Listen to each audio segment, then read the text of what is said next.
Ndërkohë, sa e rëndësishme mendoni se është vendosja e një platforme të tillë në qendër të Prishtinës në mënyrë që edhe të gjithë qytetarët pra ta presin dhe ta dinë saktësisht edhe sa kohë ka mbetur deri në datën 16 shtator kur jevet vendimi, dhe ndoshta keni ndonjë reagim të parë se si është pritur diçka e tillë në Kosovë? Është shumë e rëndësishme që me 16 shtator gjithë jemi në shesh duke pritur rezultatin final, sepse atje nuk është fati i individëve, është fati i një populli tonë, është fati i një ndërmarrje të përbashkët shqiptare që kanë ndihmu edhe e kanë ndaluar një sfastrim etnik që kanë të ndodhur në Kosovë. Kështu që nuk është fati i individëve caktuar, është fati i ushtrisë kombëtare të Kosovës në ditën kur do të jepet ky vendim, pra, po, e kuptova. Zoti Krasniqi, çfarë ndjesie keni ju për datën 16 shtator? Sigurisht dëshira është shumë e madhe për pafajësi, për babain tuaj dhe për 3 ish-kryetë e ushtrisë kombëtare të Kosovës, po duke marrë parasysh se ju si familjar keni patur pikpyetje të mëdha në raport me prokurorinë për gjithë mënyrën se si është zhvilluar ky proces, duke u bërë gati 6 vite që ata ndodhen të burgosur pa patur një vendim fajësie ndaj tyre. Çfarë ndjesie keni për datën 16 shtator? Ne besojmë pavajësinë e tyre, që 6 vjetë procesi ka zgjatë në mënyrë të zgjatur.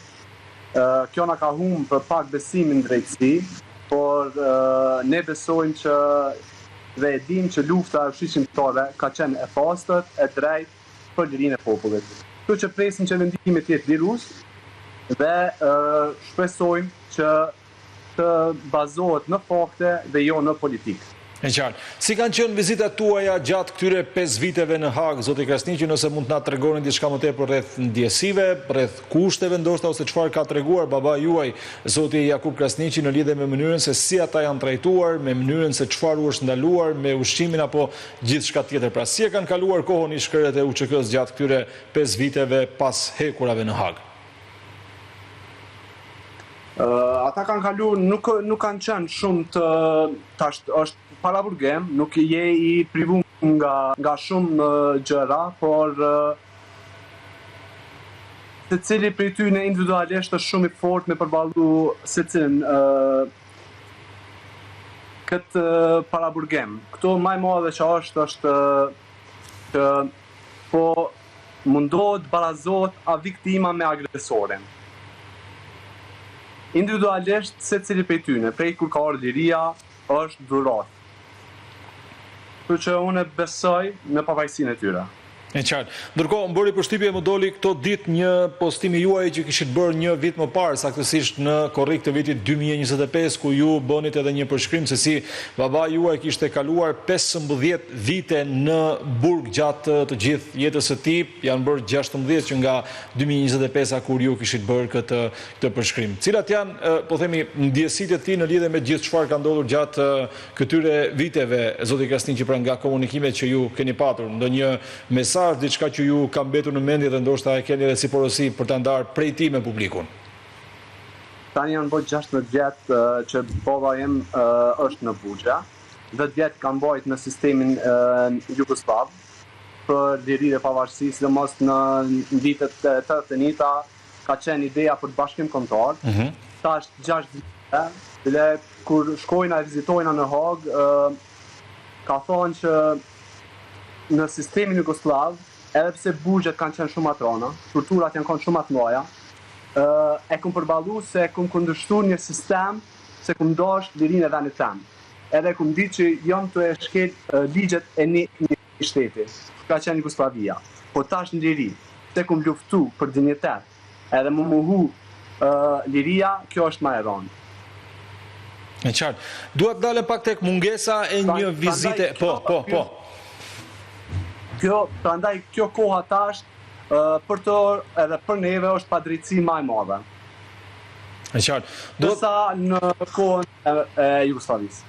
E kuptova. Duhet dalëm pak, zoti Krasniqi, tek mungesa e një vizite nga ana e Albin Kurtit, kryeministit në detyrë të Kosovës, ka patur post të plot, pra mandat të plot kryeministri nga 2021 deri në vitin 2025 dhe prej 9 shkurtit si fituesi të gjitha zgjedhjeve që janë bërë ai mban postin e kryeministrit në detyrë për shkak se nuk pati një konstituim të rregullt të institucioneve shtetërore si pasojë e krizës politike. Si është ndjer nëse ka rënë rast ndonjëherë flisni me zotin Krasniqi për mungesën e një vizite nga Albin Kurti, i cili përtej ndasive politike ndoshta mund t'i takonte të shkonte dhe të vizitonte si kryeministër dhe si një ndër përfaqësuesit kryesorë të shtetit të Kosovës.